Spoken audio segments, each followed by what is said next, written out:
ರಾತ್ರೋರಾತ್ರಿ ಬಾದಾಮಿ ಪಟ್ಟಣದಲ್ಲಿ ದೊಡ್ಡ ಮಟ್ಟದ ಸದ್ದು. ಅಕ್ರಮ ಕಟ್ಟಡಗಳ ಮೇಲೆ ಏಕಾಏಕಿ ಪುರಸಭೆ ದಾಳಿ. ಬಾಗಲಕೋಟೆ ಜಿಲ್ಲೆಯ ಬಾದಾಮಿ ತಾಲೂಕಾ ಪಟ್ಟಣದ ರಾಮದುರ್ಗ ಕ್ರಾಸ್ ಪ್ರದೇಶದಲ್ಲಿ ಅಕ್ರಮ ಕಟ್ಟಡಗಳ ವಿರುದ್ಧ ಪುರಸಭೆ ಅಧಿಕಾರಿಗಳು ಭರ್ಜರಿ ಕಾರ್ಯಾಚರಣೆ ನಡೆಸಿದ್ದಾರೆ. ಪುರಸಭೆ ಅಧಿಕಾರಿಗಳು, ಸಿಬ್ಬಂದಿಗಳು, ಪೊಲೀಸ್ ಇಲಾಖೆ ಹಾಗೂ ಕೆಇಬಿ ಇಲಾಖೆಯ ಸಹಕಾರದೊಂದಿಗೆ ರಾತ್ರೋರಾತ್ರಿ ಅಕ್ರಮ ಕಟ್ಟಡಗಳ ತೆರವು ಕಾರ್ಯ ನಡೆದಿದೆ. ಹೆಚ್ಚಿನ ಪ್ರಮಾಣದಲ್ಲಿ ಅಕ್ರಮವಾಗಿ ಕಟ್ಟಡಗಳನ್ನು ನಿರ್ಮಿಸಿರುವುದು ಈ ವೇಳೆ ಬೆಳಕಿಗೆ ಬಂದಿದೆ ಎನ್ನಲಾಗುತ್ತದೆ.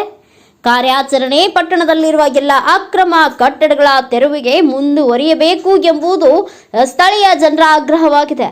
ರಾಮದುರ್ಗ ಕ್ರಾಸ್ ಪ್ರದೇಶದಲ್ಲಿ ಬನಶಂಕರಿಗೆ ತೆರಳುವ ಹಾದಿ ಇದಾಗಿದ್ದು, ಪ್ರತಿದಿನ ಹಳ್ಳಿಗಳಿಂದ ಬರುವ ಜನರು, ವಿದ್ಯಾರ್ಥಿಗಳು ನಿಲ್ಲಲು ಕೂಡ ಸರಿ ಹೊತ್ತಿನ ಜಾಗ ಇರಲಿಲ್ಲ. ಇನ್ನು ರೈತರ ಕಬ್ಬಿನ ವಾಹನಗಳು ಸಂಕಷ್ಟದ ಮಧ್ಯೆ ಸಂಚರಿಸಬೇಕಾಗಿತ್ತು. ಆದರೆ ಈಗ ನಡೆದ ಈ ಅಕ್ರಮ ತೆರವು ಕಾರ್ಯಕ್ಕೆ ಸ್ಥಳೀಯ ನಾಗರಿಕರು ಸಂತಸ ವ್ಯಕ್ತಪಡಿಸಿದ್ದಾರೆ. ಇದರಿಂದ ಸಂಚಾರಕ್ಕೆ ಅನುಕೂಲ ಆಗುತ್ತದೆ. ಬಹಳ ದಿನಗಳ ಬೇಡಿಕೆ ಇತ್ತು, ನೆರವೇರಿತು ಎಂಬ ಮಾತುಗಳು ಕೇಳಿ ಬರುತ್ತಿವೆ. ಇನ್ನು ರಾಮದುರ್ಗ ಕ್ರಾಸ್ನಲ್ಲಿ ಇಮ್ಮಡಿ ಪುಲಕೇಶಿ ಅವರ ಮೂರ್ತಿ ಪ್ರತಿಷ್ಠಾಪನೆ ಆಗುತ್ತಾ?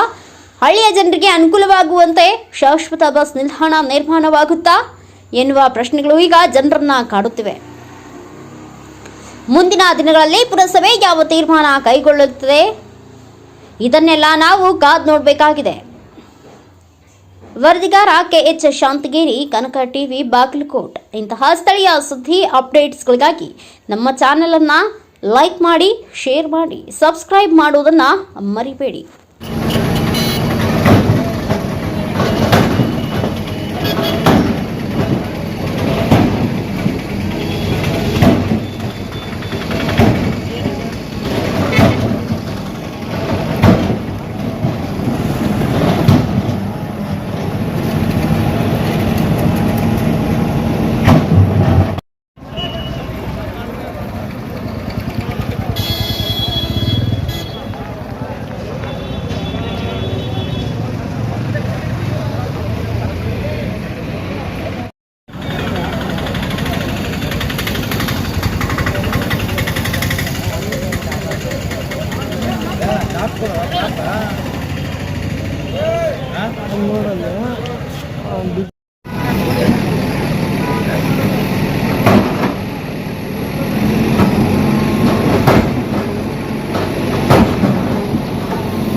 मेरे मन में